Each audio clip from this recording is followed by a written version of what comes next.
Muito provavelmente você é uma pessoa esforçada, certo? Você estuda, trabalha, você sabe o que tem que fazer e faz. Mas, às vezes, as pessoas não reconhecem isso. O reconhecimento, de fato, não vem.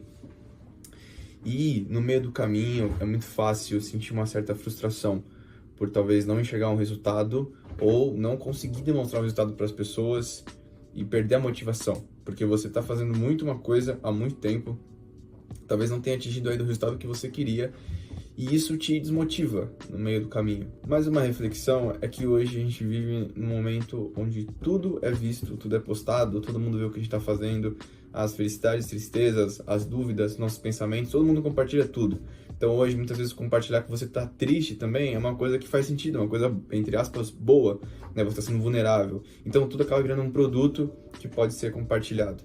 E nesse ambiente, acaba que a gente procura muito pela validação das pessoas para continuar fazendo o que a gente está fazendo. E quando essa empolgação, esse sentimento do próximo dizer que você deveria estar fazendo isso mesmo não existe, aí a gente para de ver sentido naquilo. Mas é muito pouco falado o fato de que o silêncio forma grandes coisas, né? E esse é o ponto principal desse vídeo de hoje, que é você fazer as coisas mesmo quando não tem testemunhas. Então é a constância sem testemunhas.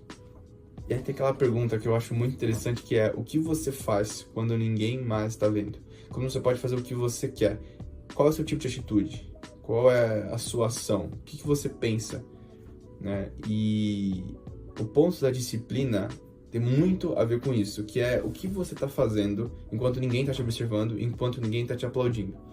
Para um jogador chegar lá no campo, pensando num caso mais óbvio, um atacante chegar e mandar muito bem no jogo, ele tem que ter treinado pra caramba. Então o cara passou muito tempo treinando, ninguém aplaude você estar treinando normalmente, ninguém te aplaude, mas as pessoas te aplaudem na sua vitória. Então quando ele pega o troféu, quando ele faz um gol, quando ele ganha, as pessoas vão lá e aplaudem ele.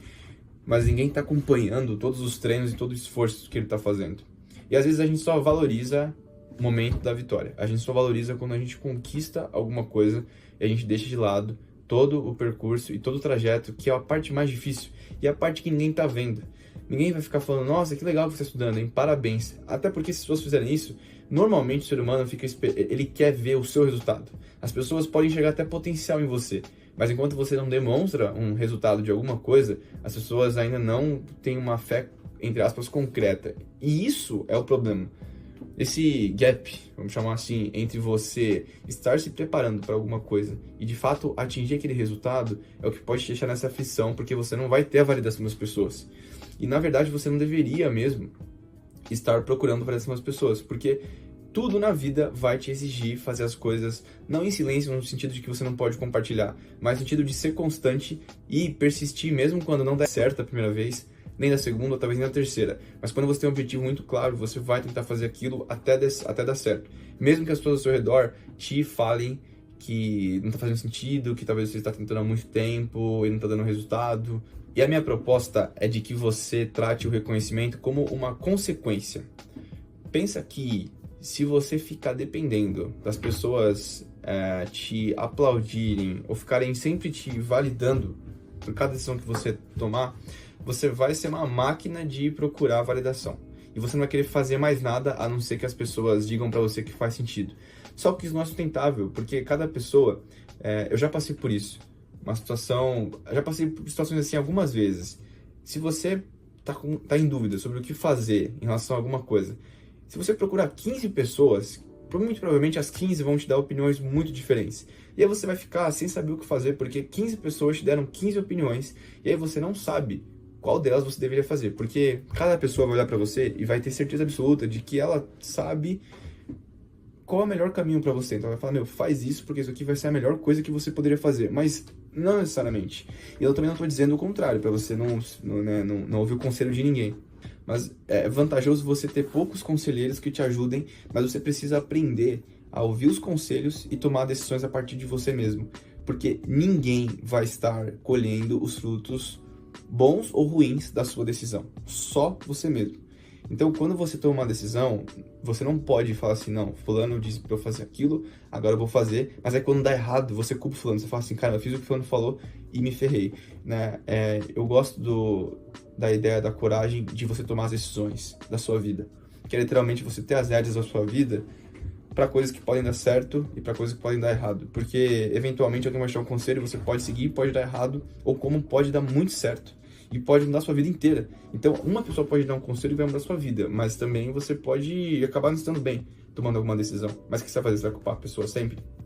Então, de você tomar uma decisão, de fazer alguma coisa, fazer, não procurar o aplauso e você, quando está nesse lugar de não procurar o aplauso de outra pessoa, você não se ancora em outra pessoa para continuar na disciplina, para continuar na motivação, porque a sua motivação não deve estar no que as pessoas vão ficar dizendo que você deve fazer ou não. Sua motivação deve estar em você mesmo, persistir naquele caminho que faz sentido na sua cabeça, porque aquilo precisa faz sentido para você.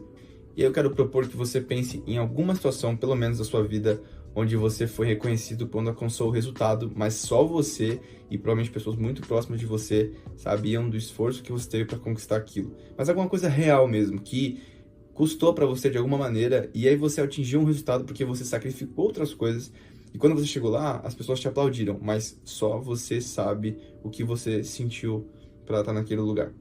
E aí, uma outra ideia sobre isso é o fato de que é muito pessoal essa ideia de ser constante. Porque a gente hoje fala muito sobre equilíbrio, sobre você conseguir balancear bem as coisas, né, equilibrar os pratos. Mas essa questão de equilíbrio é muito pessoal. Às vezes para você algo que é equilíbrio, é equilibrado, para outro cara é loucura, é um exagero. Ou para que um cara é normal, para você é um exagero. Então é muito pessoal isso de ter constância. E de novo, é muito fácil você pensar no sentido de que, putz, se eu fico esperando outra pessoa dizer pra mim o que é bom, me aplaudir, você também vai dosar o que é equilíbrio pra você e o que é constância com base no que o outro tá te falando. Mas essa é uma ideia totalmente pessoal. Claro que não totalmente, a gente sabe que existe o normal, né? Mas uma decisão que você deve tomar pra você e em ser constante tem totalmente a ver com você. Pra você pode ser que trabalhar 14 horas por dia seja normal, enquanto pra um cara trabalhar 8 é o normal. Você vai sentir isso. E ao longo da sua vida, pode ser que você comece, por exemplo, sei lá, hoje você tá sozinho, não é casado, mas com o tempo isso vai acontecer naturalmente, tudo, né? E pra você, talvez faça sentido dosar mais, ou às vezes você quer focar numa carreira, não sei, mas essa ideia de constância não deve estar alicerçada no que outras pessoas vão dizer. Mas essa foi a ideia principal do vídeo, de pensar mesmo em ser consistente nas coisas antes de te validarem, porque isso deve ser uma consequência do que você está fazendo. Você deve buscar fazer as coisas, ser disciplinado por você, para você atingir os seus resultados. Não viver pelo outro, viver por você, não no sentido egoísta da coisa, mas não viver em pró do prêmio que o outro pode te oferecer, mas do próprio prêmio daquilo que você quer fazer, daquilo que você está disposto, daquilo que você entende que faz sentido. E aí vai ser muito mais fácil você lidar com essas validações externas quando você entende que, na verdade, isso é só um resultado do resultado. Esse foi o vídeo, espero que tenha feito sentido para você. Comenta aqui se você pensa assim, ou se você gostaria de pensar assim, ou se você pensa de maneira diferente. Eu quero ouvir e até o próximo vídeo. Tchau, tchau.